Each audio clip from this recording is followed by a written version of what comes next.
Assalamualaikum warahmatullahi wabarakatuh.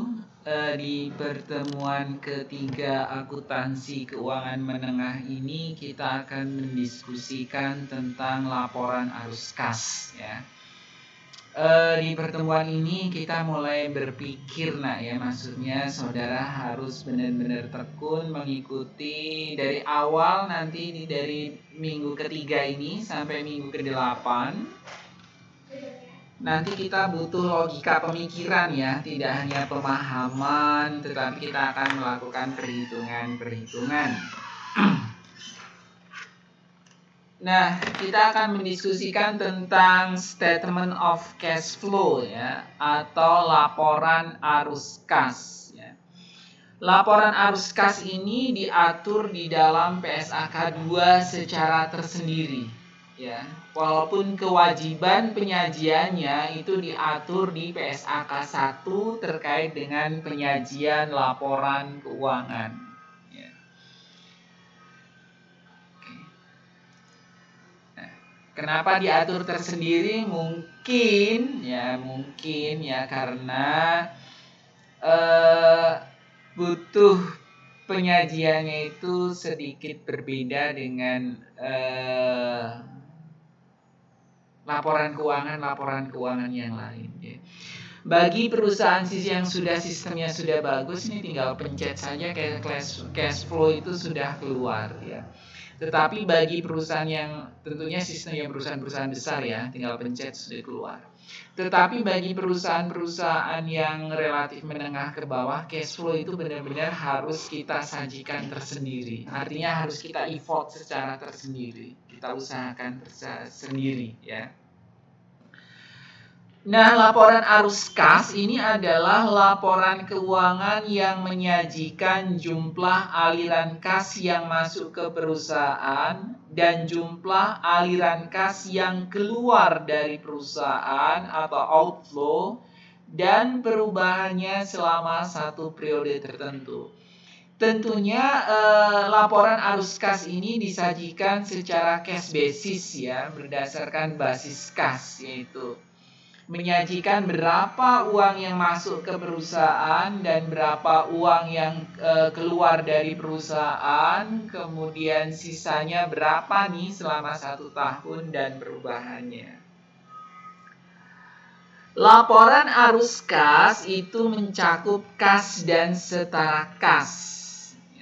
Saudara sudah paham itu apa setara kas? Yaitu kas on hand, kas yang di tangan. Nah, nanti secara spesifik kita akan belajar kas dan account receivable di minggu keempat ya. Tapi ini saya kenalkan dulu baris pertama di dalam laporan posisi keuangan kelompok aset lancar atau current asset itu adalah kas, cash and cash equivalent ya, atau kas dan setara kas.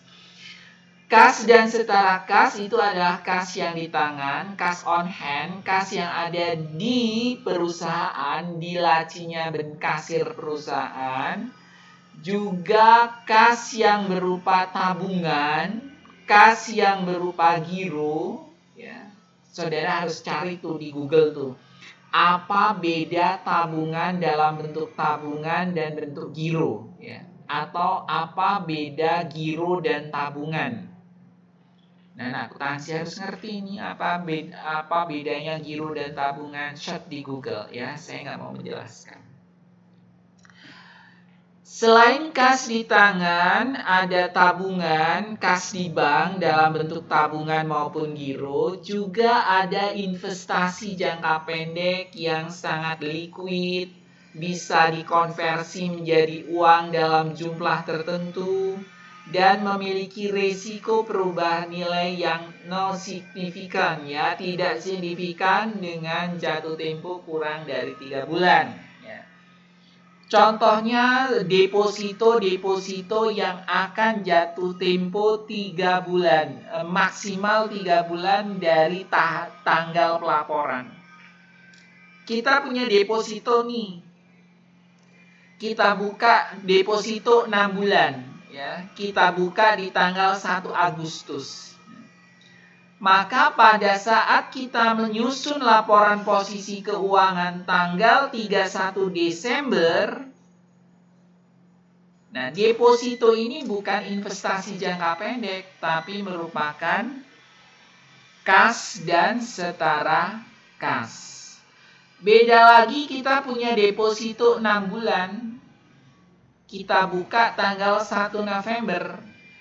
Ketika kita menyusun laporan posisi keuangan di tanggal 31 Desember, maka deposito ini bukan merupakan kas dan setara kas, tetapi investasi jangka pendek. Karena apa? Karena dia akan jatuh tempo 4 bulan lagi. Ya, dari tanggal dari November sampai jatuh tempo, kan ini deposito 6 bulan nih, buka di tanggal bulan November, maka dia akan jatuh tempo tanggal 1 Mei. Kita buat laporan tanggal 31 Desember, maka 4 bulan dia, maka dia adalah merupakan investasi jangka pendek. Oke, arus kas di perusahaan diklasifikasikan menjadi 3, yaitu arus kas dari aktivitas operasi, arus kas dari aktivitas investasi, dan arus kas dari aktivitas pendanaan. Jadi di dalam laporan arus kas, nanti arus kasnya dibagi menjadi 3. Yang pertama adalah arus kas dari aktivitas operasi. Ini arus kas dari aktivitas investasi dan arus kas dari aktivitas pendanaan. Operation, investment, dan financial. Ngerti ya ini? Kita udah bicara definisinya apa. Kemudian apa itu kas dan setara kas, harapannya udah ngerti ya. Kemudian macam-macam arus kas. Arus kas dari aktivitas investasi, arus kas dari aktivitas investasi, dan arus kas dari aktivitas pendanaan. Oke, manfaat dari laporan arus kas tentunya informasi arus kas. Kita menyajikan laporan keuangan itu dalam rangka untuk mengambil keputusan yang ekonomi. Dengan melihat laporan arus kas, seperti saya bilang ya di diskusi di kelas kemarin, perusahaannya itu laba 2 miliar. Mungkin tidak ini dia tidak memiliki kas, misalnya 2 miliar, kasnya ternyata hanya 1 juta. Mungkin enggak? Ya mungkin saja Pak. Karena apa? Karena penjualannya semua dilakukan secara kredit. Nah, kalau dia penjualannya laba 1 miliar, ternyata labanya 1 miliar, nah arus kasnya negatif, bisa nggak? Ya bisa, ya dia nggak punya duit, ya penjualannya dilakukan secara kredit. Nanti kita akan diskusi di kelas ya terkait dengan itu. Jadi kegunaan dari laporan keuangan ini adalah membantu pemakai memperoleh informasi kemampuan perusahaan memperoleh kas. Kemampuan perusahaan memenuhi kewajibannya, menjelaskan laba akuntansi dan laba tunai, pengaruh kegiatan investasi dan pembiayaan, kas dan non-kas terhadap posisi keuangan perusahaan.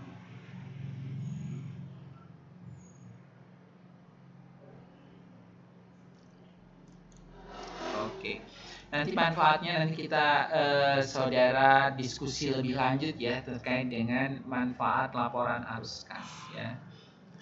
Nanti ada tugas tersendiri sehingga saudara paham ya ketika membuat keputusan ekonomi spesifik investasi. Yang pertama adalah arus kas dari aktivitas operasi. Ya, aktivitas operasi adalah aktivitas penghasil utama pendapatan entitas. Dan aktivitas lain yang bukan merupakan aktivitas investasi dan pendanaan. Jelas lah, Pak.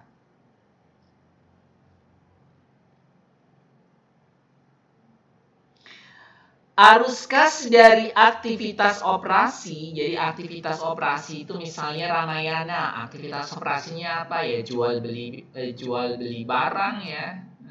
Itu aktivitas operasi. Jadi kita menyajikan informasi dari aktivitas utama perusahaan. Misalnya Garuda, aktivitas operasinya apa ya? Jual beli tiket, ya, melakukan perawatan pesawat terbang, ya. Kemudian dia membayar gaji dan sebagainya. Itu operasi. Arus kas dari aktivitas operasi ini merupakan indikator utama menentukan apakah operasi dapat menghasilkan kas untuk melunasi pinjaman dan memelihara kemampuan operasi entitas, kemudian kemampuan membayar dividen dan melakukan investasi. Jadi kalau arus kasnya operasinya negatif, artinya misalnya dia penjualannya hanya 5, kemudian kegiatan operasionalnya bayar gaji, kemudian bayar pemasok, beli barang dan sebagainya, ternyata 7, berarti dia arus kasnya negatif. Negatif min 2. Kalau negatif, ya operasi hari-hariannya aja dia nggak punya duit, ya. Ini merupakan tanda-tanda kalau arus kas dari aktivitas operasi itu berarti operasionalnya tidak sehat. Apakah laporan keuangannya bisa laba, Pak? Yang aktivitas operasinya negatif, ya bisa. Jual aja dia barang secara kredit, ya. Pasti dia akan laba. Tapi dia nggak punya duit, ya, karena diutang. Arus kas dari aktivitas operasi, arus kasnya masuk itu adalah penerimaan dari pelanggan, ya, akibat penjualan. Ya.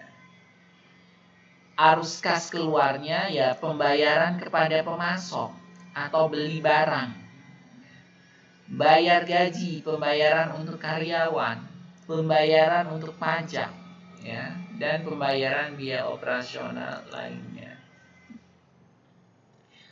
Oke, arus kas dari aktivitas operasi ini disajikan dengan 2 metode. Boleh metode langsung, boleh tidak metode tidak langsung. Tetapi rekomendasi pakai metode langsung.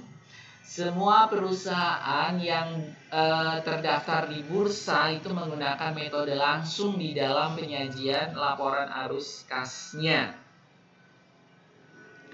Ini yang paling penting, bahwa bahan untuk menyusun laporan arus kas dari aktivitas operasi itu adalah laporan laba rugi, aset lancar komparatif, artinya selisih aset lancar tahun ini dan tahun lalu.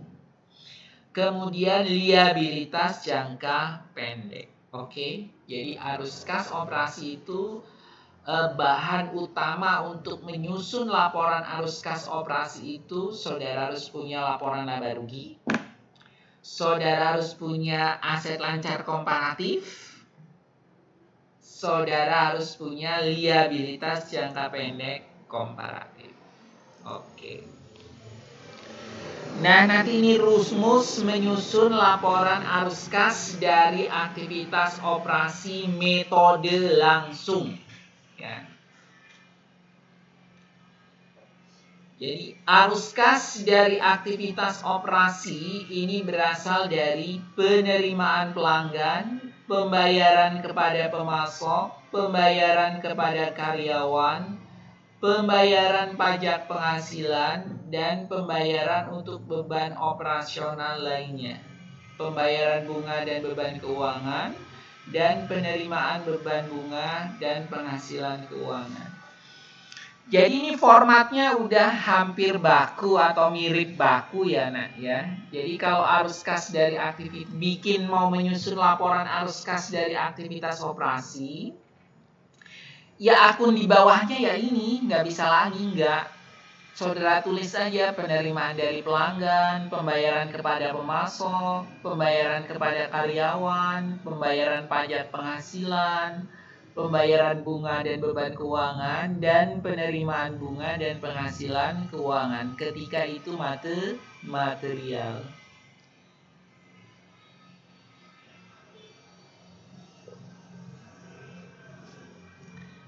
Kemudian nilainya dari mana? Yaitu saudara udah ketik nih arus kas dari aktivitas operasi, nama di bawahnya penerimaan dari pelanggan.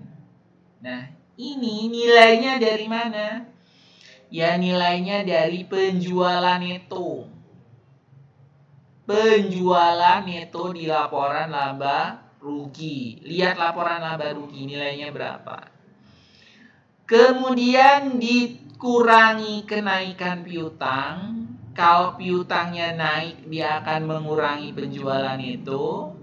Kalau piutangnya turun, dia akan menambah penjualan neto. Ngerti ya? Dianggap ngerti aja. Nah, yang kedua adalah line kedua itu adalah pembayaran kepada pemasok. Ya. Nilainya dari mana? Lihat beban pokok penjualannya. Nilai beban pokok penjualan di laporan laba rugi berapa? Nih, dikurangi kenaikan utang atau ditambah penurunan utang dan ditambah kenaikan persediaan atau dikurangi penurunan persediaan.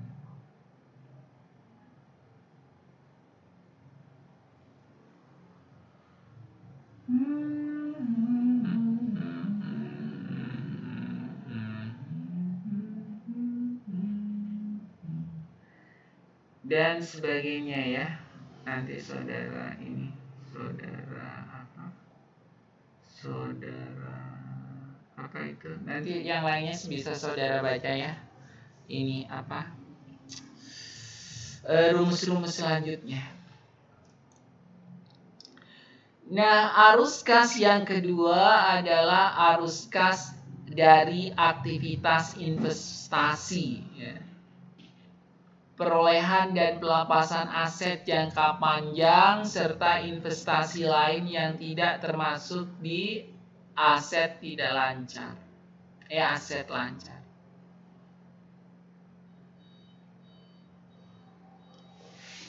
Arus kas dari kas investasi ini mencerminkan pengeluaran untuk sumber daya yang dimaksudkan menghasilkan kas di masa depan. Bahan penyusun utama dari arus kas investasi ini adalah aset tidak lancar komparatif. Aset tidak lancar. Kalau operasi itu adalah laporan laba rugi, aset lancar, dan liabilitas jangka pendek. Kalau investasi adalah aset tidak lancar, sumber utama untuk menyusunnya. Ini adalah kas masuknya dari penjualan aset. Ya, jadi kalau kita jual aset tetap itu kas kita bertambah dong, inflow ya, kas masuk. Kemudian dari penjualan investasi. Ini penjualan investasi ya, bukan penjualan tadinya kita beli saham, beli obligasi, kemudian kita jual lagi. Ya. Penerimaan penjualan instrumen utang atau kas atau instrumen ekuitas selain yang diperdagangkan. Kemudian penerimaan kas dari pelunasan uang muka dan pinjaman dari pihak lain yang jangka panjang.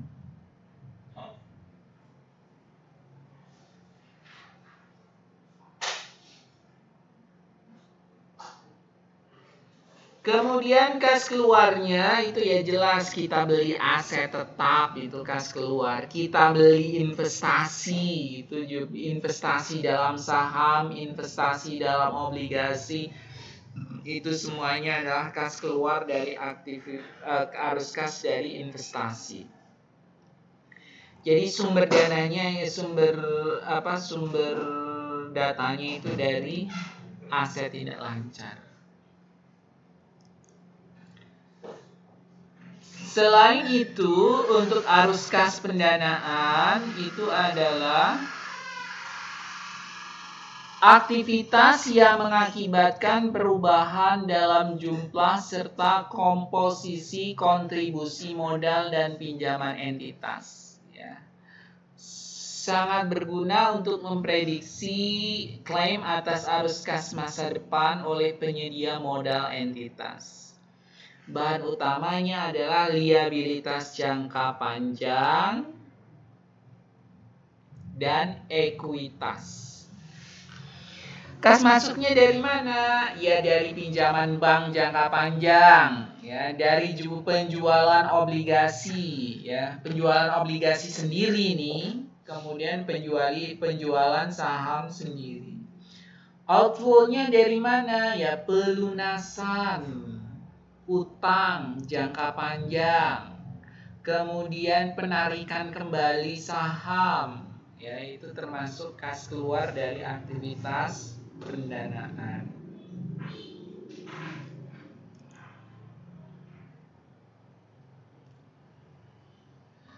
Arus kas bunga dan dividen diungkapkan secara terpisah dan diklasifikasikan secara konsisten. Ya, apakah dia bagian dari arus kas operasi atau bagian dari arus kas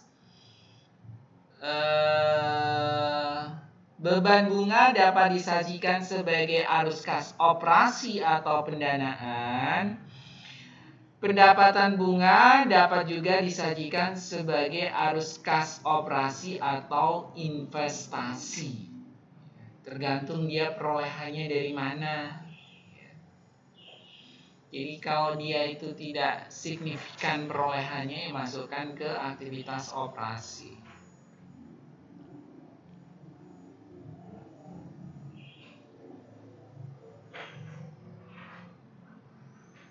Tetapi ini harus konsisten ya, artinya kalau tahun ini dividen dimasukkan sebagai komponen dari pendanaan, ya masukkan ke pendanaan.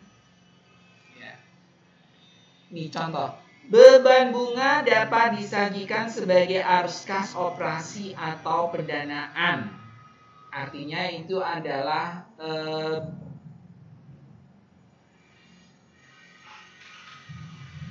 beban bunga ya, beban bunga boleh arus kas operasi atau pendanaan. Kalau pendapatan bunga itu boleh arus kas operasi atau investasi.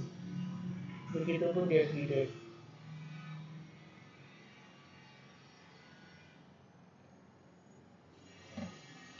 Dividen yang dibayarkan sebagai arus kas operasi atau pendanaan, pendapatan inflow-nya itu adalah bisa dari arus kas operasi atau investasi.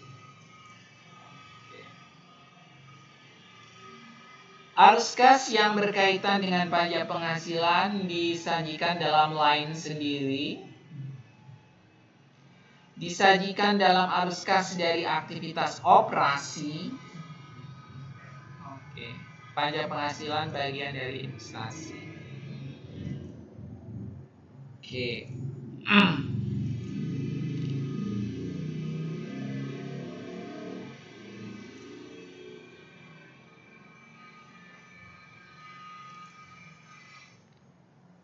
Oke, contohnya ini. Oke. Kasih contoh ya tentang penyusunan laporan arus kas metode langsung.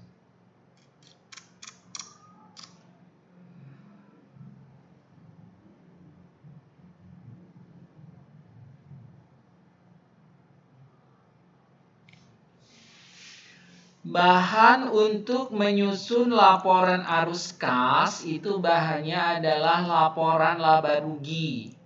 Saudara harus dapat nih laporan laba rugi tahun berjalan.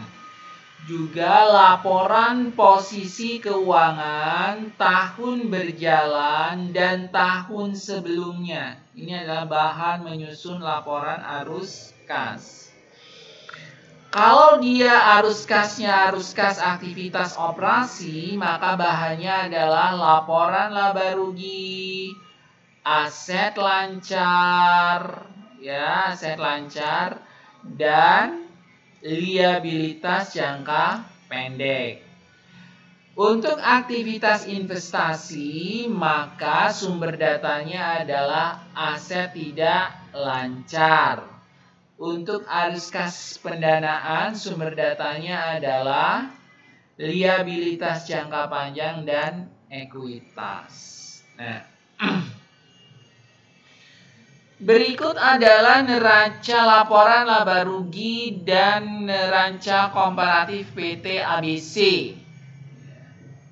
Informasi tambahannya, penjualan aset tetap itu tunai, transaksi selama tahun 2012 terkait dengan saham itu hanya penarikan saham. Oke. Maka untuk menyusun laporan arus kas, saudara buat judulnya dulu nih, PT ABC laporan arus kas per 31 Desember dalam jutaan rupiah. Oke, 4 baris nih ya buat judul laporan keuangan. Untuk periode yang berakhir sore ini.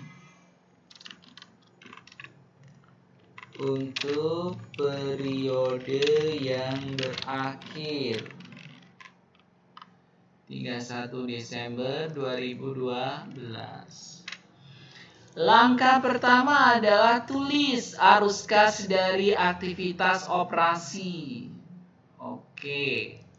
Tulis lagi penerimaan dari arus kas dari aktivitas operasi itu dari penerimaan dari pelanggan, pembayaran kepada pemasok, pembayaran kepada karyawan, pembayaran pajak penghasilan, pembayaran bunga jika material, kemudian pembayaran beban operasional lainnya.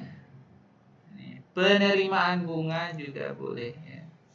Ditambahkan penerimaan bunga dan pembayaran bunga, sehingga investor itu tahu begitu lihat laporan arus kas aktivitas operasi, oh perusahaan ini lancar bayar bunganya di tahun-tahun lalu ya. Oke. Setelah kita tulis nih penerimaan dari pelanggan, maka kita lihat nih nilainya itu dari mana? Ya dari ini tadi sumbernya, laporan laba rugi, aset lancar, dan liabilitas jangka pendek. Nih pakai rumus-rumus ini ya. Penerimaan dari pelanggan, nilainya dari mana? Penjualan neto dikurangi kenaikan piutang. Nih piutangnya naik nih dari 205 dari 200 menjadi 250, berarti dia naik 50. Kalau naik apa? Penurunan piutang, kenaikan piutang dagang dikurangi penjualannya, nih penjualannya 1245 dikurangi 50. Taruh di sini. Ngerti? Dianggap ngerti lah ya. Pak, bagaimana kalau nggak hafal? Ya wajib hafal lah ya. Nggak mau tahu, yang penting hafal. Kan yang mau kuis saudara, bukan saya. Pak, boleh nyontek? Nggak boleh, yang penting nggak ketahuan ya. Kalau nggak ketahuan saya pasti ketahuan malaikat ya. Pak, ngapalin segini ini susah. Gampang, 30 juz saja hafal ya. Apalagi cuma ini beberapa baris.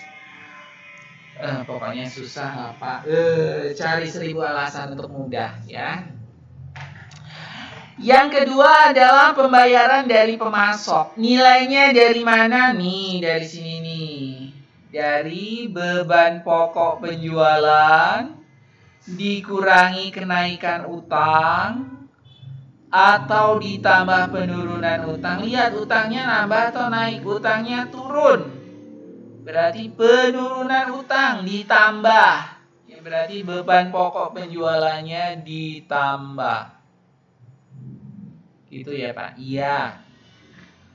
Persediaannya naik atau turun? Persediaannya turun. Persediaannya turun berarti dikurangi. Ini dikurangi. Berarti beban pokok ditambah dengan penurunan utang dikurangi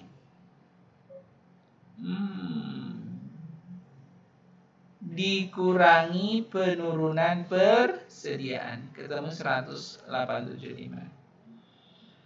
Beban karyawan, ini beban karyawannya ini. Dan gajinya 200 ya, 200.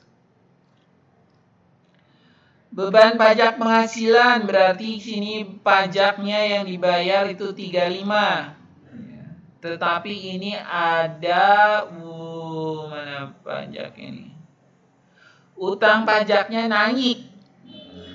Utang pajaknya naik berarti naik itu mengurangi. Ini ada beban pajak nih. Beban pajak penghasilannya 35. Kemudian dia pajaknya itu adalah di pajak di mukanya itu adalah turun, dikurangi penurunan pajak di muka. Jadi 35 kurang 17 jadi min 18. Ini harus ikutin ini aja, sebenarnya gampang lah anak ya. Bunga juga sama, beban bunganya berapa? 15. Min 15. Di sini beban bunga ini ditambah penurunan beban bunga ditambah penurunan beban bunga akrual. Utang bunga berarti min berarti 2. Turun ya, berarti tambah 2. Susah nggak sih ini? Pak agak pening Pak. Biar pelan-pelan aja ya.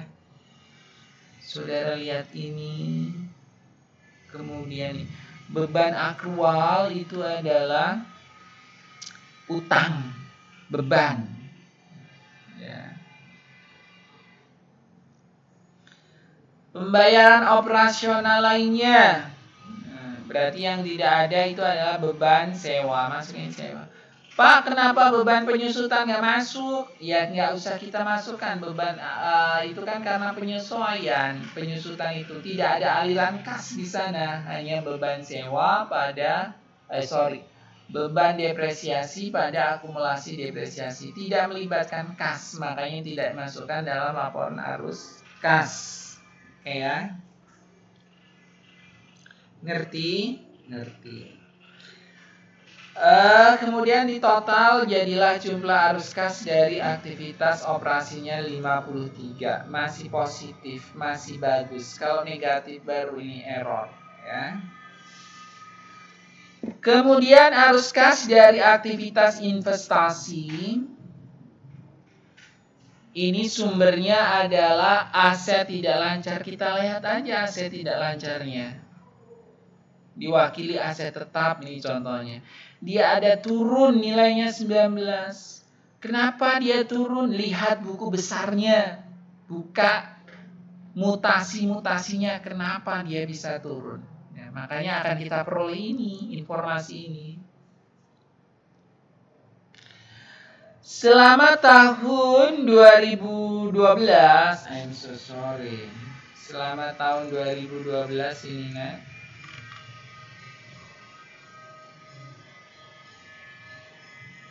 Oke, selama tahun 2012 dijual aset tetap tunai 2019 dan dibelinya 200. Oke. Makanya dia turun. Dan ingat nak ya, nggak ada yang ngasih tahu informasi ini dari mana ya, dari buku besarnya. Lihat buku besarnya, mutasi aset tidak lancar. Jual berarti dijual itu adalah kas masuk, kemudian dibeli 200 berarti kas keluar. Dibeli mobil berarti kas kita keluar. Dijual mobil yang nggak udah berguna berarti kas masuk. Oke. Kemudian arus kas dari aktivitas pendanaan itu sumbernya adalah liabilitas jangka panjang dan ekuitas. Oh ini berubah nih. Kenapa berubah? Buka buku besarnya. Utang obligasi turun jadi 40, berarti 40-nya ini udah dilunasi. Pembayaran utang obligasi jatuh tempo.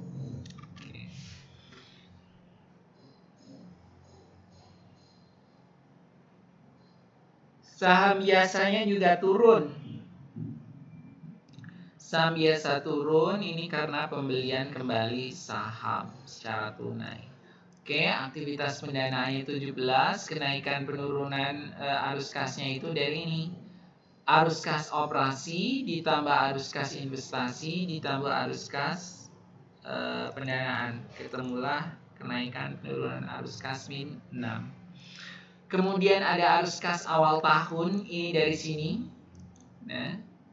Nah, kemudian ini ditambah ini menjadi arus kas akhir tahun 16. Dan ini harus sama dengan ini. Kalau ini nggak boleh ngambil dari sini, nggak boleh. Tapi ini adalah proses dari min 6 ditambah 22, jadi 16. Nah, ketika arus kas akhir tahun ini tidak sama dengan yang di laporan posisi keuangan, berarti penyusunan laporan arus kas kita ini kurang tepat. Ya.